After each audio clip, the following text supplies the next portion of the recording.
Hi guys, so today we're talking about tigers, the largest of all the big cats.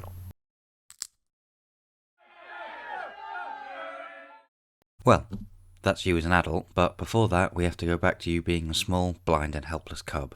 You could be born in a number of places, but the one thing that's likely going to be the same is that you're born in a forest. From the off, you're against the odds as tiger cubs only have a 50% survival rate. Luckily, Mum had 3 of you to increase her chances of success. You're currently getting her full attention as she nurses you, only taking short water and snack breaks. She licks you to stimulate circulation and bowel movement, and even eats your feces to hide your scent from other predators. After a couple of weeks, you decide to open your eyes and see the beauty of the world for the first time. How wonderful. At 4 weeks, Mum's already spending less time with you and goes out to get some tasty larger meals. At 8 weeks, she brings one of these back for you to try for the first time, getting you instantly hooked. At this age, your vision is fully developed and you leave the den with Mum to have a wander around the local area. She then decides to make a new den for a change of scenery, and to keep you hidden. Most things won't mess with you because your mum's, a fully grown ferocious tiger, but there are some predators, including adult males, who could even be your dad. You don't know what each other look like, and he doesn't care. You spend a lot of time playing with your siblings to get your bearings in life. As you grow, one of you, typically male, will emerge as the dominant cub, growing the quickest and winning all your play fights. At 12 weeks old, you find yourself in the den without Mum for several days at a time, still reliant on her hunting and milk. By 16 weeks, you've gone from a bag of sugar to the size of a medium dog, and start to go on some larger walks with Mum. It's now been half a year since you've opened your eyes and you've fully moved on to meat, but you're gonna have to learn to get it yourself. Mum shows you what to do, and you gain some early levels in the stealth skill. This is the main focus of tigers during their playthrough. You also start to explore the whole of your mum's territory, becoming more independent as the months go on. Coming up to a year in the forest and you're able to independently hunt smaller animals like birds and the occasional small deer, still staying in the vicinity of Mum. Practice makes perfect, so you spend the coming months practicing your craft with your shiny new set of adult teeth. At around 22 months old, you and your siblings start to realise that there's not enough prey in the forest for the lot of you, and it's starting to get competitive. Your mum's happy with your hunting level, so you all decide it's time to part ways and find your own territories. As you're about to leave, you can't help but think about how you all managed to beat the survival odds. You are now an independent tiger.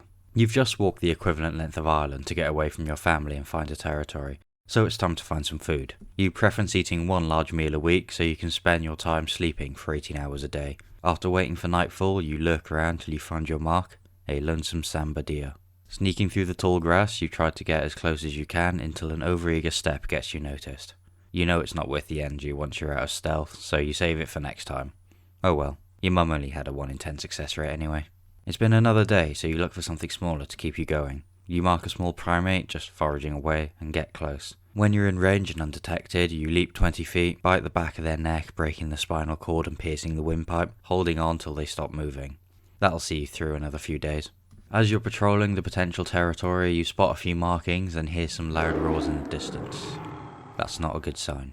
You spot some rustling in the trees and think a quick snack will give you some energy if worse comes to worse. You hit crouch, get close to the tree, then quickly climb up. Oh no.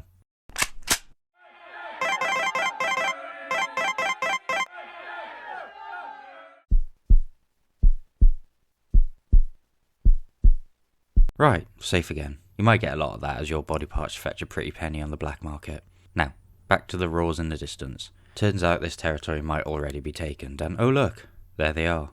The adult displays their defense threat face to make you back down, so you decide to roll over onto your back and show your belly, establishing their dominance. Thinking they're all powerful, the adult tiger decides to tolerate you in their range, as long as you keep your distance. But, like some kind of tiger rule of 2, you plan to gain more power over the coming years and take control of the territory for yourself.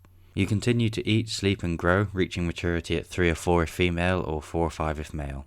You are now an adult tiger. You decide that now's the time. There's not enough prey to go around anymore, so one of you has to go.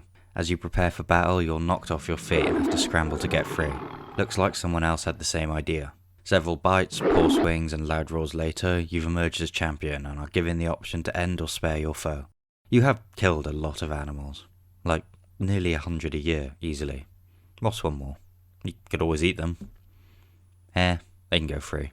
Good karma in that. You now have your own territory, roughly the size of San Marino, and go around scratching everything you can, spraying urine on anything that'll take it, and leaving blobs of feces on various trails. Cool, now time to hunt. Lurk, mark, crouch, approach, etc., but this time you don't get spotted. You leap nearly 30 feet, knocking the buffalo off balance, biting the throat and holding on with your powerful forelimbs as you wrestle them to the ground. Now you just hold on till the end. You're pretty chuffed with yourself on that one, and celebrate by expanding your throat to gorge down 30 kilos of flesh in one go. There's plenty left, so you drag it to one side and conceal it in some long grass.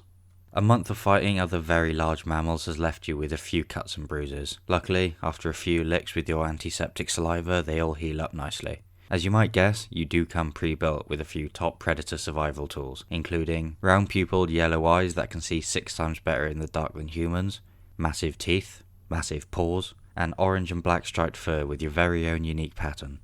Orange may not seem like the best choice, but unlike humans, most of your prey sees this as green. You're now at that age when your biological clock is telling you to mate, which could mean a long journey ahead. You can go 2 weeks without eating before you risk starving to death, so you want to get some food. Quickly.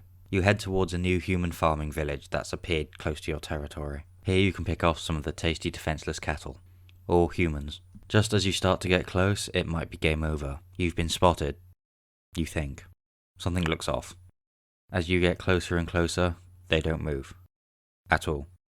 Okay, well, the cattle's right there, so you keep your defense threat face and make your way around. Ho ho! Ah, this again.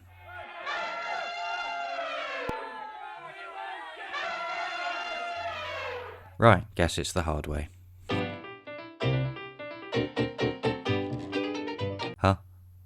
Why is he in your territory? Where's his ear? 2 kids? So many questions. You don't ask.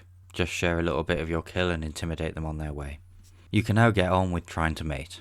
As a male, you look to find a female in overlapping territories, and you may have to travel even further. You head to the edge of your territory to try and pick up a scent, only to encounter another, much smaller predator. Leopards and other predators will typically avoid you, opting for smaller prey that you don't usually go for. You typically avoid them too. Not worth the fuss. But in this case, you decide to take them with you on your journey.